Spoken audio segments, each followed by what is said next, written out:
It's not too late to play fantasy football. Let's get some DFS lineups for Conference Championship weekend right now on FFT Express. Welcome, everybody. Adam and Dave here, expressing ourselves and sharing our fantasy lineups with you. I still get a little queasy when you whisper express like that. You want me to whisper the entire show? Would that make No, I don't want you to whisper at all. I don't think that's on the table. You're going to whisper again? At the end of the show when I sign off, yeah, or maybe during the commercial break, when I set it to break, yeah, I'm going to whisper. All right, this is weird. Let's get to DFS lineups. All right. When you look at the 4 quarterbacks playing this week, how would you rank them? Not even in terms of value, just overall. Overall, Allen would be first, Daniels would be second, Mahomes would be third, Hurts would be fourth, and that's because I'm nervous that Jalen Hurts won't be 100%. And as we talked about on the main show, he's clearly a different quarterback when he's not at 100%. And I think the Commanders would treat him much differently if he were not running. I think they'd play a ton more man coverage. They started out that way when they played against them in week 16. At times it worked for them and at times it didn't before he got concussed and left the game. But I think that it's a huge factor. How mobile is he? How well can he plant on his foot and throw downfield? Is A.J. Brown okay to catch passes from him? Obvious factors that could change how effective this Philadelphia offense could be. That's why he's fourth. That's why I'm going to have a hard time putting A.J. Brown in any of my lineups. And here's another thing. Even if you want to forget about Jalen Hurts' health, he's thrown 22 or fewer pass attempts in 6 of his last 8 games. I'm not counting the game he left with the injury. The concussion, 22 or fewer pass attempts. He's thrown for 179 or fewer yards in 5 of his last 6 games. Meanwhile, Saquon Barkley has 25 or more carries in 4 straight games. And the Commanders' run defense, by the way, it's awful. They give up like 4.9 yards per carry to running backs. In their last 5, that's exactly what they've given up. For the whole season, they've been that bad. So it just seems so obvious on paper what the game plan will be. Now, if the Eagles defense can't keep Jaden Daniels in check, all right, then maybe we get more pass attempts. And maybe if you believe in Jaden Daniels, if you believe in the Commanders to put up 25 or more points or something, then maybe you throw A.J. Brown in your lineup. He is super expensive, but he's definitely, I think he's going to be a contrarian play because he's just been so bad working through this injury. Could say the same exact thing for Devontae Smith and Dallas Goedert. I think all Eagles, except for Saquon and their defense, will be contrarian plays. Yeah. And then, yeah, so who's the best value at quarterback? Is it Mahomes? I think it's Mahomes. He's cheaper on DraftKings than Hurts is by $500. And Mahomes has plenty of upside. You chronicled on the main show how good he's been in the playoffs against Buffalo, how much he runs in the playoffs in general. And he still has an excellent receiving core to throw to. And, we'll go to the running backs here. We didn't really talk about Kareem Hunt, but Kareem Hunt does appear to be the goal line back since Isaiah Pacheco returned. They have about the same amount of carries, regular season and postseason. Pacheco does not have a touchdown. Kareem Hunt has 3 of them. They're from 1, 2, and 3 yards out. So that would be good value if he could get you a touchdown.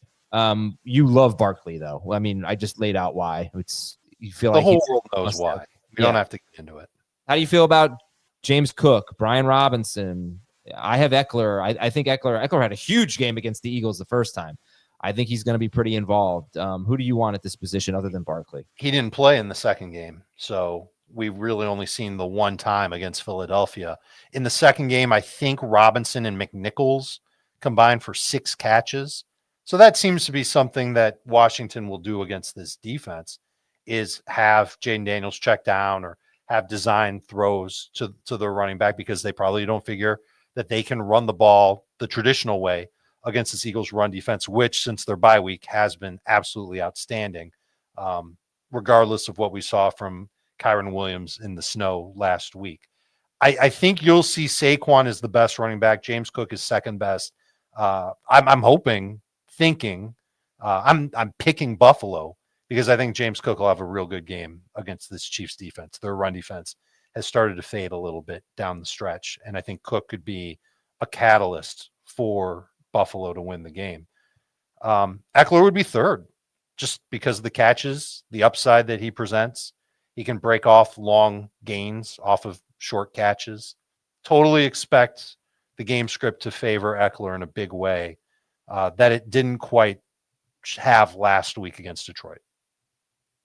Okay. So let's take a break and we'll come back. We'll talk about the wide receivers and the tight ends, and we'll give some lineups for you on FFT Express. Is that better? Much better. All right. I didn't think so. Wide receivers here. It's a tough position. We're not really into A.J. Brown, but it's a good contrarian play. Are you into Terry McLaurin? Very much so, but I think the whole world will be. He'll probably be the most rostered wide receiver across the sites this weekend. And it makes sense. He's been great. He's the number one target for Jaden Daniels. The game script is expected where the Commanders are going to have to throw. And why wouldn't they? Because Daniels has been throwing the ball well, and this is his top target. In terms of yards, De'Ami Brown has had 2 of the 3 best games of his career in the playoffs. He's only had 1 game in his entire 4-year career with more yards than what he's done in these 2 playoff games. So, you know, I have a hard time buying it, but I think he's also going to be popular. I actually put him in my lineup before McLaurin because I've seen what the Eagles can do to number 1 receivers, including Terry McLaurin. McLaurin had an awful game. McLaurin also had an awful game when he was shadowed by AJ Terrell in week 17. So, you know, he's not going to be shadowed this week, and Quinton Mitchell may not play. I do like McLaurin. I think Mitchell's playing. He might not be at 100%. Yeah, I do like him. I don't want to poo-poo him too much, but well, how do you feel about starting 2 Commanders pass catchers, whether it's McLaurin with Brown, McLaurin with Ertz? I don't have a problem with that. No, and then you're hoping that at least one of them has a monster game and the other one doesn't kill you. Yeah. I just think Brown is so cheap that you kind of have to put him in there. Wide receiver is really tough this week. So Xavier Worthy to me is a must-have guy. And De'Ami Brown, I have one lineup with those 3, McLaurin, Worthy, and Brown. I'm going to tell you one at the end of this show. And I have one lineup with Brown, McLaurin, and Shakir. Do you like Shakir? I do. He's in the lineup that I'm going to give toward the end of the show as well. I obviously the easy option for Josh Allen to throw to. And I feel like he's safe. Can he get you 16 PPR points? That might be a little tough to expect.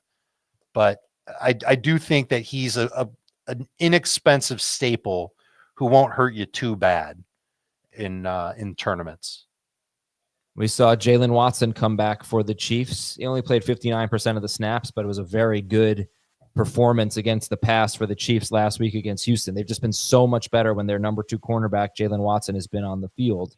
But Shakir, I mean, it is kind of interesting. Shakir operates out of the slot. Chiefs have arguably the best slot corner in the NFL. Just want to check the game log real quick. First time he played them, 8 for 70 on 12 targets. So he was just fine. Khalil Shakir against the Chiefs. You'd be happy with that. All right. With that said, actually, why don't we go to tight end? We'll go to tight end, and then we'll talk about like dart throws. You know, just guys that we don't think are going to be rostered in hardly any leagues that might pay off. But tight end's not that bad, I guess. You've got respectable guys here, but is it worth paying up for Kelsey? Yes, because it just looks like playoff Kelsey has arrived. We saw it last week. I think everybody's going to buy in. The next highest price tight end on DraftKings is Dallas Goedert, and he's $1,500 less than Travis Kelsey. I just say pay up for Kelsey, and I think a lot of people will do it, but he should be able to pay off. He should be able to have another good game where he scores and, you know, at least 60 yards, 6 catches. That's fine. If he does those 3 things, that's 18 PPR points right there. And he's got upside to get 10 catches for 125 yards and 2 touchdowns. Who knows what he'll do? So the upside is there. I think Kelsey should be there. It would be very contrarian to go in a different direction at tight end. Okay, let's throw some darts. Any darts out there? I challenged myself to come up with a lineup without Saquon Barkley, James Cook, or Austin Eckler. And so the 2 running back darts that I'm throwing are Kareem Hunt, who might score twice. He's the goal line back for Kansas City. And we never really saw Isaiah Pacheco become the feature back once he returned from his leg injury. Hasn't happened. So maybe Kareem Hunt just has just as big of a role as Pacheco plus goal line work. So I put Hunt in my lineup, and I put Ty Johnson in my lineup. I am expecting James Cook to have a big game. I think he could be a reason why the Bills win. But if I'm wrong on that and Buffalo is trailing, well, Ty Johnson's their third down back. He's their passing downs back. He'll be on the field and available to catch passes from Josh Allen. And we saw it. He's capable of making big plays. So at 4,400 at running back to be contrarian, I put him in my lineup as well. All this De'Ami Brown hype that everyone in the world the internet's buzzing about him. Now, before him, it was Olamide Zaccheaus. I don't know why it can't necessarily be Olamide Zaccheaus this game. His snaps were way down. He only played 44% of the snaps last week, so that is a little concerning. But he ended the season with 4, 8, 9, and 5 targets. He had a couple of really good games in there. He had a 51-yard game in week 18 on 5 targets. So I guess that would be a dart throw for me. And that's pretty much all I've got. All right, give me your favorite DFS lineup. This isn't my favorite. This is the one that I'm putting together without Saquon, Cook, Eckler. It's Josh Allen, a quarterback. You already know the running backs, Kareem Hunt and Ty Johnson. Adam, we already talked about all 4 of the receivers I'm using. McLaurin, Shakir, Xavier Worthy. Xavier Worthy is $200 less than Khalil Shakir. And De'Ami Brown is in there in my flex at 4,400. That did afford me the chance to go with Kelsey at 6,000 and the Eagles defense, hoping that they can get a couple of sacks, a couple of turnovers, 3,300 against the Commanders.